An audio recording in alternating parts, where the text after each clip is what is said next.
reason why it appears to be, because this has been here for 35 years, we understand. Why has such a major mishap happened suddenly? Preliminary information is there, but I cannot disclose. Why? Because the inquiry is going on. I wanted to find out all the details. Then only I can comment anything. Otherwise, if I comment something, it will take another turn. So I don't want to make any comments at this juncture. Definitely, we will see whatever concerns are there, whatever lapses are there, whatever regulation has to be implemented. We will examine everything. We will take a serious view on those incidents. And at the same time, I have told my people to give 1 lakh for deceased family, death family, and injured family 50,000 for immediate expenditure. Next few days, they cannot go for work or they cannot do anything. That is why I have told my people to give contingency fund from collector to these deceased families 1 lakh and 50,000. And at the same time, I have told my people 1 crore rupees for death families, 10 lakh rupees major that accident and limited whatever injuries are there for them also 5 lakh rupees, and medical thing government will take care everything. So they need not worry about their medical treatment. 1 crore is compensation, 10 lakhs and 5 lakhs whoever is injured, for them also we are going to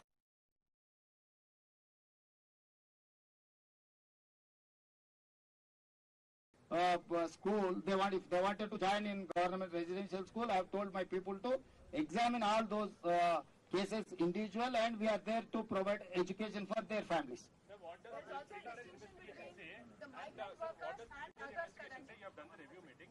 What does preliminary investigation say? And did the company follow all the regulations and any anything late to? Already our director labor department, director bylaws, they have inspected, they have given certain instructions to that concern. But who is in charge? That person also has died in this accident. So we could not recover, we could not collect all those information. My team is there on the job. Definitely they will collect all those information. Then I will push you to. How many people have lost their lives, sir? ఈ క్షణాలు కానీ మీరు జరిగిన క్షణాన ఎలా ఉంటుందో ఈ horrible లేకుంటుంది.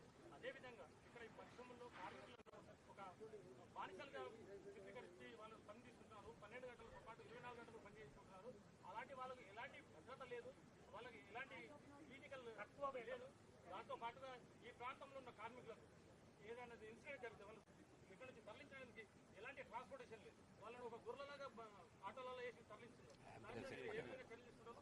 ఈ పారిశ్రామిక వ్యవస్థలో ఒక ఐలాగా ఏర్పాటు చేసుకుని కార్మికులతో ఎలాంటి పని తీసుకోవాలి, ఈ కాంట్రాక్టులకు అప్పచెప్పి ఏదైనా జరిగితే కాంట్రాక్టుల మీద పోతేసి వాళ్ళకి ఎలాంటి అర్థ లాభములు లేకుండా చేస్తున్నారు. వాళ్ళ మీద మీరు ఎలాంటి చర్యలు తీసుకుంటారో చెప్పండి. తప్పకుండా మీరు చెప్పిన విషయాలు అన్నిటి కూడా రాతపూర్వకంగా మా అధికారులకు ఇవ్వండి.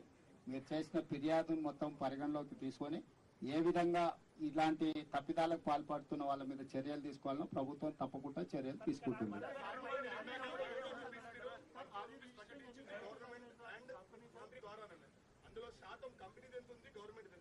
వాళ్ళకి రావాల్సింది 1 కోటి రూపాయలు. శాతంతో ఏం పని మిత్రమా? చనిపోయిన కుటుంబాలకు 1 కోటి రూపాయలు కావాలి. 1 కోటి రూపాయలు వాళ్ళకి వస్తాయి. ధన్యవాదాలు.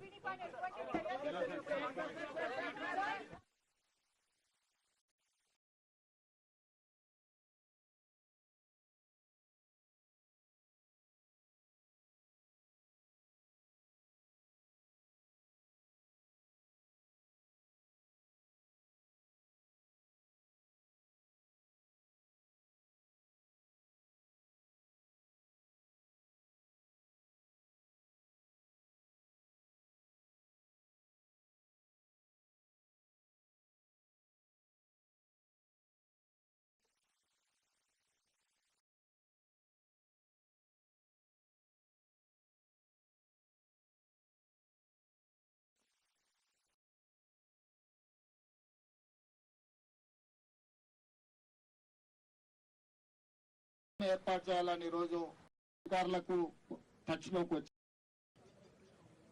నష్ట నివారణ చర్యలకు పూర్తి స్థాయిలో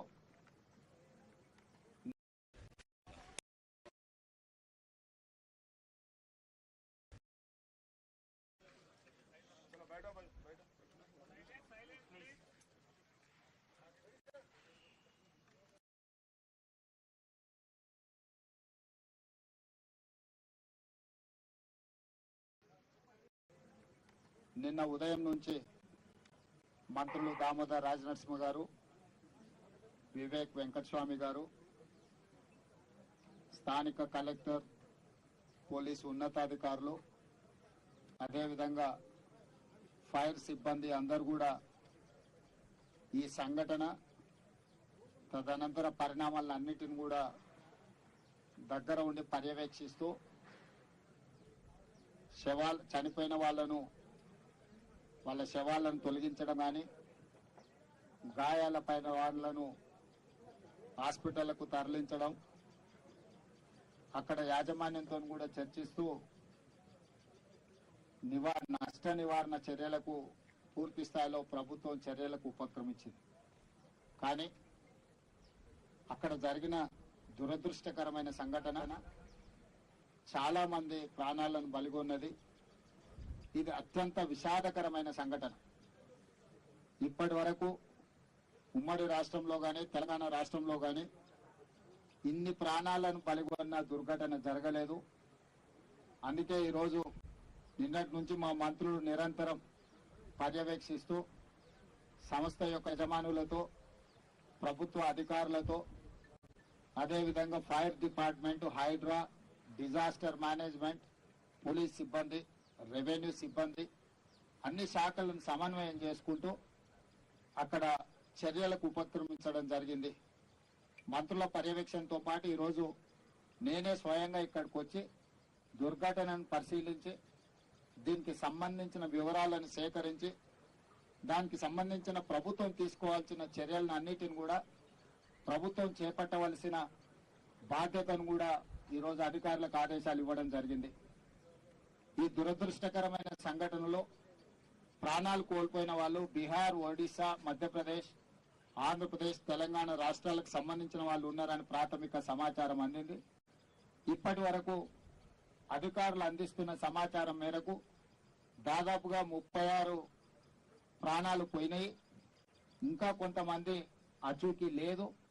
చాలా వరకు వివరాలను సేకరించే ప్రయత్నంలో అధికారులు ప్రయత్నం చేస్తున్నారు. దుర్ఘటన జరిగినప్పుడు పరిశ్రమలో 143 మంది ఉండడం జరిగింది.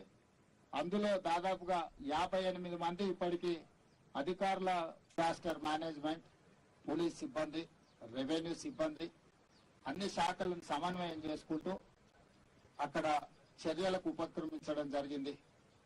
మంత్రుల పర్యవేక్షణతో పాటు ఈరోజు నేనే స్వయంగా ఇక్కడికి వచ్చి దుర్ఘటనను పరిశీలించి దీనికి సంబంధించిన వివరాలను సేకరించి దానికి సంబంధించిన ప్రభుత్వం తీసుకోవాల్సిన చర్యలను అన్నిటిని కూడా ప్రభుత్వం చేపట్టవలసిన బాధ్యతను కూడా ఈరోజు అధికారులకు ఆదేశాలు ఇవ్వడం జరిగింది. ఈ దురదృష్టకరమైన సంఘటనలో ప్రాణాలు కోల్పోయిన వాళ్ళు బీహార్, ఒడిశా, మధ్యప్రదేశ్, ఆంధ్రప్రదేశ్, తెలంగాణ రాష్ట్రాలకు సంబంధించిన వాళ్ళు ఉన్నారని ప్రాథమిక సమాచారం అందింది. ఇప్పటి వరకు అధికారులు అందిస్తున్న సమాచారం మేరకు దాదాపుగా 36 ప్రాణాలు పోయినాయి.